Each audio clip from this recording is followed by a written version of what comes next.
Once upon a time, in a village nestled deep within a lush, green forest, there lived a curious young maiden named Adaobi. Adaobi was known throughout the village for her bright smile, her adventurous spirit, and her uncanny ability to find herself in the most unexpected situations. One sunny afternoon, Adaobi was walking through the forest, humming a cheerful tune as she did. The trees swayed gently in the breeze, and the birds sang a symphony that made her heart dance with joy. But as she walked further into the forest, something caught her eye, a glimmering object half buried in the ground. Being the curious maiden she was, Adaobi knelt down and began to dig around the object with her hands. After a few moments of careful excavation, she uncovered a string of the most beautiful beads she had ever seen. They were not ordinary beads, no, they shimmered with every color of the rainbow, casting little rainbows on the ground around her. The beads felt warm in her hands, and they seemed to hum softly, almost as if they were alive. Adaobi's heart skipped a beat. She knew immediately that these beads were special, and she couldn't wait to show them to her grandmother, who was the village's wise woman. She hurried back to the village, her feet barely touching the ground as she ran. When she reached her grandmother's hut, she burst through the door, holding the beads up triumphantly. "Grandmother, look what I found," she exclaimed, her eyes sparkling with excitement. Her grandmother, an old woman with kind eyes and a wrinkled face that told stories of many years, took the beads from Adaobi's hands. She examined them closely, her eyes narrowing as she turned them over and over in her hands. Finally, she looked up at Adaobi with a smile. "These, my dear, are no ordinary beads," her grandmother said, her voice filled with a mix of wonder and reverence. "These are the beads of hope." "The beads of hope?" Adaobi repeated, her curiosity piqued. "What do they do?" Her grandmother chuckled softly. "Legend has it that these beads have the power to grant the wishes of those who are pure of heart. But there's a catch: these wishes can only bring hope to others. They cannot be used for selfish desires." Adaobi's eyes widened with awe. "What should I do with them, grandmother?" "The beads have chosen you, Adaobi," her grandmother said, placing the string of beads back into her hands. "It is up to you to use them wisely. Remember, with great power comes great responsibility." Adaobi nodded solemnly, though inside she was bubbling with excitement. She thanked her grandmother and hurried out of the hut, her mind racing with possibilities. The next day, Adaobi was walking through the village when she saw a group of children sitting in a circle, looking sad. She approached them, her heart heavy at the sight of their downcast faces. "What's wrong?" she asked, sitting down beside them. One of the children, a little boy named Chika, looked up at her with tear-filled eyes. "My father is very sick," he said, his voice trembling. "The medicine man says there's nothing more he can do." Adaobi's heart ached for Chika. She looked down at the beads in her hand, feeling their warmth against her skin. This was her chance to use the beads of hope. She took a deep breath and closed her eyes, clutching the beads tightly in her hand. "I wish for Chika's father to be healed," she whispered. The beads glowed brightly for a moment, and Adaobi felt a warm sensation in her chest. When she opened her eyes, the beads had returned to their normal state. Chika looked at her, hope flickering in his eyes. "Do you think it will work?" he asked, his voice barely above a whisper. "I believe it will," Adaobi said with a smile. Later that evening, as the sun began to set, Chika came running through the village, his face lit up with joy. "My father is better," he shouted, his voice ringing out through the village. "The medicine man says it's a miracle." The villagers gathered around, astonished by the sudden recovery. They marveled at the power of the beads of hope, though only Adaobi and her grandmother knew the truth. That night, as Adaobi lay in bed, she couldn't help but smile. The beads had worked, and she had brought hope to Chika and his family. But she knew this was only the beginning. A few days later, a terrible drought hit the village. The fields dried up, and the crops withered under the relentless sun. The villagers were worried, for without a good harvest, there would be no food for the coming months. Adaobi watched as the villagers tried everything they could to save their crops, but nothing worked. She knew it was time to use the beads of hope again. She went to the center of the village, where the villagers were gathered, discussing what to do next. Taking a deep breath, she held the beads tightly in her hand and closed her eyes. "I wish for rain," she whispered, her heart filled with hope. The beads glowed brightly, and a warm sensation filled Adaobi's chest once more. As she opened her eyes, she heard the first drop of rain hit the ground. Then another, and another. Soon, the rain was falling in a steady downpour, soaking the dry earth and reviving the withered crops. The villagers cheered, dancing in the rain as it washed away their worries. They praised the heavens for the miracle, though once again, only Adaobi and her grandmother knew the truth.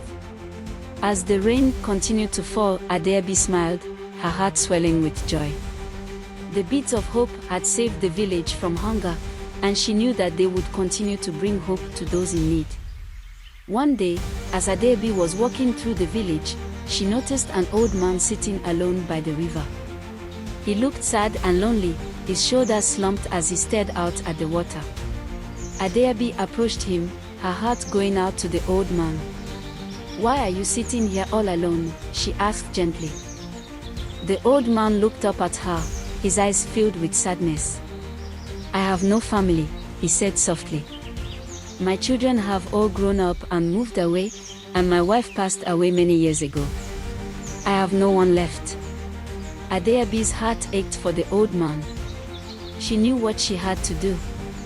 Taking the beads in her hand, she closed her eyes and whispered, "I wish for the old man to find happiness and companionship." The beads glowed brightly, and Adaobi felt the familiar warmth in her chest. When she opened her eyes, she saw the old man looking at her with a smile. "Thank you, my dear," he said, his voice filled with gratitude. "I don't know why, but I suddenly feel lighter, as if a weight has been lifted from my heart." Adaobi smiled, her heart filled with warmth. She knew that the beads of hope had brought joy to the old man, and she was happy to have been able to help. Over the next few days, the old man began to spend more time with the villagers, sharing stories and laughter. He no longer sat alone by the river, and Adaobi was glad to see him smiling again. As time went on, Adaobi continued to use the beads of hope to bring happiness and joy to the villagers. She helped a young girl find her lost dog, brought rain to a neighboring village suffering from drought, and even helped a farmer's crops grow twice as large as usual. The villagers began to refer to Adaobi as the Maiden of Hope, and her fame spread far and wide. People from neighboring villages came to see her, hoping to receive some of the hope and joy that she brought. But despite all the good she had done, Adaobi remained humble. She never told anyone about the true power of the beads, and she continued to use them only to help others. One day, a group of travelers arrived in the village, seeking Adaobi's help. They told her of a distant kingdom that had fallen into despair, where the people had lost all hope. The king had become a tyrant, and the land was suffering under his cruel rule. Adaobi knew that this was a task for the beads of hope. She agreed to accompany the travelers to the distant kingdom, determined to bring hope to the people there. The journey to the distant kingdom was long and arduous, but Adaobi remained resolute. She knew that the beads of hope had the power to change the lives of the people in the kingdom, and she was determined to see it through. When they finally arrived, Adaobi was shocked by what she saw. The once prosperous kingdom was now a wasteland. The fields were barren, the rivers had dried up, and the people were thin and weary, their faces etched with despair. The travelers led Adaobi to the castle, where the tyrant king ruled with an iron fist. The king was a cruel man, who cared only for his own wealth and power. He had taxed the people heavily, leaving them with nothing, and had driven away anyone who dared to speak out against him. Adaobi knew that she had to act quickly.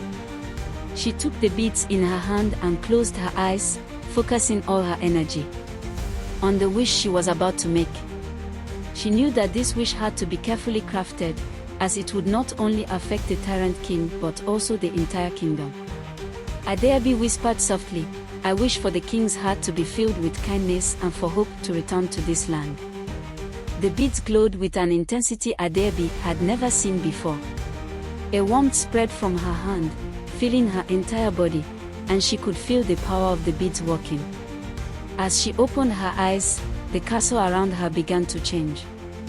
The cold, dark walls seemed to lighten, and the oppressive atmosphere lifted as if a weight had been removed. The king, who had been sitting on his throne with a scowl, suddenly clutched his chest. His face contorted, not in pain, but in realization.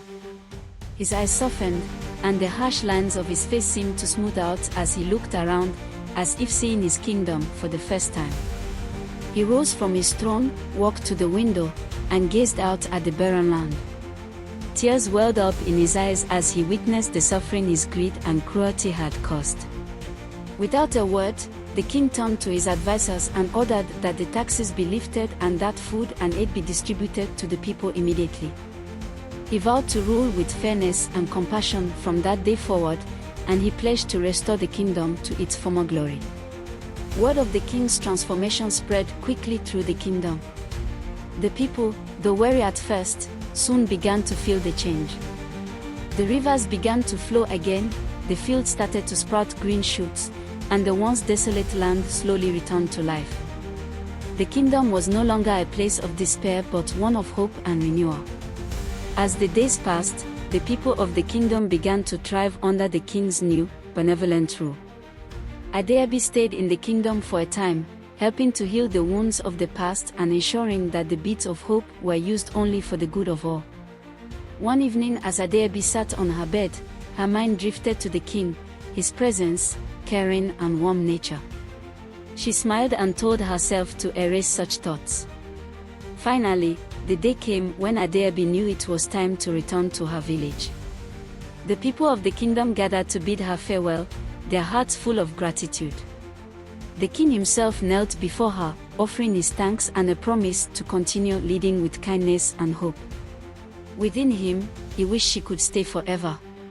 As Adaobi made her way back through the forest, the beads of hope humming softly in her hand, she knew that her journey was far from over.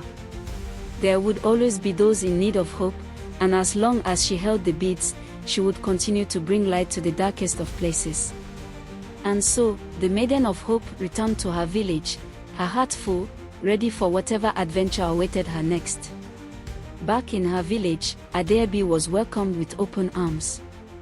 The villagers were eager to hear of her journey and the changes she had brought about in the distant kingdom. But Adaobi, ever humble, spoke little of her deeds, instead focusing on the happiness she saw in the faces of her friends and family. Life in the village returned to its peaceful rhythm, but Adaobi knew that the beads of hope would call upon her again.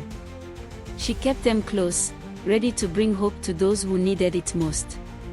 As the years passed, Adaobi grew from a curious young maiden into a wise woman, much like her grandmother before her. The village continued to prosper, and stories of the Maiden of Hope spread far and wide. People would come from distant lands, seeking her guidance and the magic of the beads. Months later, Adaobi's heart fluttered as she thought of the king. His strong presence filled her mind, but it was the warmth and kindness behind his power that made her love him more. She had never imagined someone like him would care for her in the way he did. As days passed, her feelings deepened, and she found herself dreaming of a future by his side. Little did she know, the king was thinking about her just as much. In the quiet moments of his day, his thoughts wandered to Adaobi, the young maiden who helped him revive his kingdom, her grace, her gentle smile, and the way her spirit shone through her every action. He knew she was the one meant for him. One evening, the king made a bold decision. He visited Adaobi's grandmother and the village elders, expressing his heartfelt intentions. His words were filled with respect and admiration for Adaobi, and he assured them that his love for her was genuine. Months later, The village rejoiced as the king and Adaobi stood before the elders and the people, hand in hand.